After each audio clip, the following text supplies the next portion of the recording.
네, 안녕하세요. 달팽이TV 신화브로입니다. 위기 뒤에 찾아오는 게 기회라고는 하는데 올해는 너무 힘든 것 같습니다. 올해의 시장 벌써 반이 지나가고 있잖아요. 일단 올해 같은 경우 경기 침체 우려감 때문에 시장은 정말 바람잘 날이 없었습니다. 하지만 최근에 나오는 기사들을 보면은 이 경기 침체라는 게 더 이상 우려감이 아니라 기정사실화되어 가는 것처럼 무서운 느낌이 들기도 하거든요. JP 모건, 미국의 거대한 은행이죠. 모기지 금리 급등에 직원 수백 명 해고, 모기지 금리 1987년 이후 가장 빠르게 올라, 이런 기사가 나왔습니다. 이 모기지 금리가 1987년 이후로 가장 빠른 속도로 상승 중인 게 바로 지금 시장이라고 하더라고요. 작년만 하더라도 이게 제 기억으로는 한 3% 정도로 알고 있었는데 이게 벌써 눈 깜빡하니까 거의 뭐 6%에 근접해 가고 있더라고요.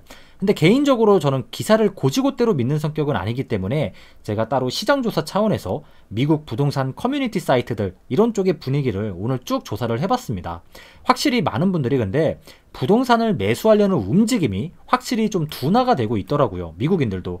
그러니까 전 세계인들에게 이 금리 인상이라는 부담감은 어쩔 수 없이 국정 막론하고 똑같은 것 같아요. 우리도 앞으로 허리띠를 더 졸라매야 될 것 같기도 하고요. 남의 얘기는 아니라는 거예요. 미국은 앞으로도 계속해서 큰 폭의 금리 인상을 단행할 가능성이 매우 높은 상황이죠. 하지만 미국의 금리가 한국보다 높아질 경우에는 어떻게 될까요? 이때부터 문제가 좀 심각해집니다. 물론 우리나라도요, 소비자 물가 상승률이 6%를 넘어설 가능성이 충분히 존재하기 때문에 분명히 이번에 한국은행에서도 기준금리를 당연히 높일 거예요. 하지만 문제는요, 미국의 0.75% 금리 인상, 즉 자이언트 스텝을 따라가기가 조금 버거운 상황이라는 거죠. 왜냐면요, 우리나라 보세요. 가계나 기업들의 부채가 적나요? 매우 높은 상황이죠. 이러한 점 때문에 한국은행도 미국의 금리를 따라가려다가 정말 잘못하면은 이런 일이 있어서는 안 되겠지만 정말 잘못하다간 가랑이가 찢어지는 상황이 올 수도 있기 때문에 정말 많은 고민이 될 거라고 생각을 해볼 수가 있을 겁니다. 현재 미국의 기준금리 범위는요, 연 1.5%에서 1.7% 정도잖아요. 하지만 한국의 기준금리도 지금 보면은 연 1.75% 정도밖에 안 됩니다. 만약 이번 FOMC 회의에서 미국이 또 한 번 빅스텝이나 자이언트 스텝을 밟게 된다면은 미국의 금리가 우리나라보다 더 높아지게 돼요. 이렇게 되면은 지금 환율이 가뜩이나 1,300원을 웃도는 상황인데 더 불안한 심리가 팽팽해지겠죠. 물론 이런 금리 역전 현상이 단기간에 마무리가 된다면은 뭐 큰 문제는 없습니다. 걱정이 드는 건 미국이 앞으로 두세 차례 더 빅스텝을 밟게 되면 어떻게 될까요?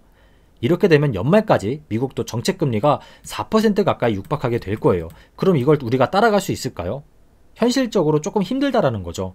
그래서 이 따라가지 못하는 한국의 금리 때문에 외국인들의 자금 유출은 더더욱 거세질 수도 있을 거예요. 아마 지금도 주식시장에서 외국인들의 매도세가 엄청난 편이잖아요. 이러한 우려감을 지금부터 반영하고 있는 게 아닐까, 이렇게 우리가 생각해 볼 수도 있다라는 거죠. 그리고 어제 영상을 올려드린 것처럼 걱정이 또 현실화가 됐어요. 이 코스닥 같은 경우 오늘만 거의 뭐 4% 가까이 빠져버렸잖아요. 내일 또 이게 이렇게 되면은 반대 매매가 또 심하게 나올 수도 있지 않을까 걱정이 됩니다. 지금 담보 비율 위태로우신 분들은 진짜 각별하게 신경을 써주셔야 될 거예요. 결국 최근에 대만과 우리나라 같은 이런 신흥국 증시는 외국인들의 이탈, 그리고 지속적인 이런 반대 매매 현상들, 이 두 가지가 중점적으로 작용이 되게 되면서 시장을 더 가파르게 끌어내리고 있다고 정리하시면 될 것 같습니다. 어제 오늘 우리나라 코스닥 시장만 보더라도 그동안 얼마나 많은 비투가 쌓여 있었는지 체감이 되실 거예요. 우리 주식은 절대로 빚내서까지는 하지 말자고 몇 년 전부터 계속 우리 같이 약속해 왔었잖아요. 지금 화면을 보시는 것처럼 여기 날짜가 나와 있고 여기 신용담보 비율이 나와 있거든요. 근데 보세요. 14일을 기점으로 해서 한 번에 5천억까지 빠지고 계속 빠져가지고 지금 1조, 거의 뭐 2조 가까이 다 증발을 해버렸습니다. 다들 아시는 미국의 파월 연준 의장님이시죠. 세계 경제를 쥐락펴락하시는 분입니다. 파월이 얼마 전에 부동산 매수를 고려하는 사람들한테 이런 일침을 날렸어요. 지금 집 사지 마라. 괜히 이런 말을 한 건 아닐 거예요. 더구나 이 파월이란 분은 변호사 출신이기 때문에 언어 선택 하나하나에 굉장히 신경 쓰시면서 치밀한 스타일이시거든요, 이분이. 그러니까 현재 연준의 점도표만 보더라도 올해 연말까지 기준금리가 2배 이상은 더 높아질 것으로 예상을 하고 있단 말이에요. 거의 뭐 약 4% 가까이 예상을 하고 있죠. 그러니까 기준금리가 상승하면은 미국의 모기지 금리는 어떻게 되겠어요? 당연히 같이 상승할 수밖에 없을 거예요. 모기지 금리가 우리나라 주택담보대출이라고 생각하시면 되거든요. 우리나라도 방심할 수 없는 게 미국이 올리면 우리나라도 또 계속 같이 따라 올려나가야 되는 포지션이에요. 안 그래도 최근 우리나라 정부가 그 대출 규제 완화 이런 시그널을 보여주긴 했지만 아직까지도 매수 심리는 그렇게 살아나지 않고 있거든요. 그러니까 미국은 인플레이션을 잡기 위해서 어떻게 하겠어요? 계속 금리를 앞으로도 공격적으로 올릴 수밖에 없을 겁니다. 얼마 전에 어떤 논문을 제가 보니까 미국의 모기지 금리가 이 6%를 돌파하게 되면, 초과하게 되면은 주택 구매자들의 구매 능력이 현저하게 줄어들 거라고 하더라고요. 저번 주 모기지 금리가 대충 5.7% 정도였거든요.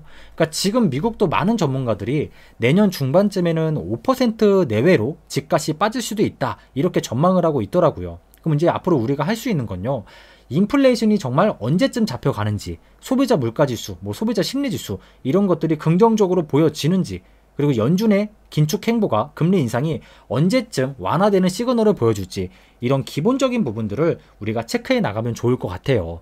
그리고 이제 여기서 파월 의장이 한마디 더 덧붙였잖아요.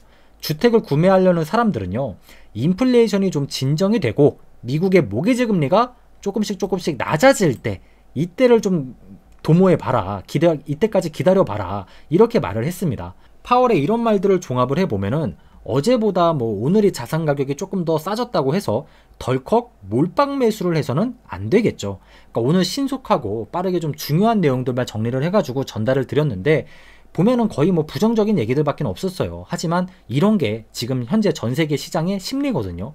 그러니까 이런 정보를 바탕으로 해서 우리 구독자분들이 주식이나 부동산 같은 이런 자산들에 대한 투자를 조금 더 현명하게, 원금에 손해 입지 마시고 잘 대응하고 잘 이어나가셨으면 좋겠습니다. 같이 공부해 나가고 있는 입장에서 제 개인적인 생각을 오늘 조금만 더 덧붙이자면은, 우리가 생각하는 2008년 서브프라임 사태, 리먼브라더스 사태처럼 주택 가격도 함께 엄청나게 폭락할 것 같지는 않아요. 시장의 공포감으로만 보면은 거의 맞먹는 수준이긴 하지만, 사실 그 당시에는 금융 시스템에 예상치 못한 균열이 터져가지고 벌어진 악재였잖아요. 근데 지금은 어때요? 이미 다 시장이 예상을 하고 있단 말이에요. 주식이나 코인, 이런 위험 자산들은 이미 다 반영을 하고 있고요. 지금 생각해보면은 2008년 그때 당시보다 대출자들의 높은 신용도도 지금 한몫하고 있고, 주택시장 총 가치 대비 모기지 비율은 43%라고 하더라고요. 이게 역대 최저치거든요. 그러니까 또한 모기지 연체율도 3% 미만이에요. 이게 굉장히 낮은 편에 속해 있습니다. 그러니까 주식이든 부동산이든 전략을 좀 잘 짜가지고 발바닥에서 잡으려는 노력보다는 부동산은 1, 2억이라도 웬만큼 더 싸게 사면 좋은 거고, 주식도 지금보단 조금 더 싸게 담아간다는 생각으로 다음 자산 증식 구간을 노려본다면은 우리 모두에게 충분히 좋은 기회이지 않을까 싶어요. 결국 미국이나 한국이나 사람 사는 거는 다 똑같은 것 같아요. 오늘 이런 정보들을 토대로 전 세계적인 이런 자산 시장의 분위기는 현재 이런 편이구나, 이 금리라는 거 하나가 전 세계에 이렇게 무시무시한 파장을 불러오는구나, 이 정도로 좀 잘 참고하고 알고 넘어가시면 좋을 것 같습니다. 오늘 방송도 시청해 주셔서 진심으로 감사드리고요. 이거 하나만 잊지 마세요. 공포에 매수하는 것도 분명히 용기지만요, 공포에 버티는 것 또한 마찬가지로 용기 있는 자만 할 수 있는 겁니다. 우리 구독자분들 용기 잃지 마시고 모두 근사한 하루 되시길 바랍니다. 감사합니다.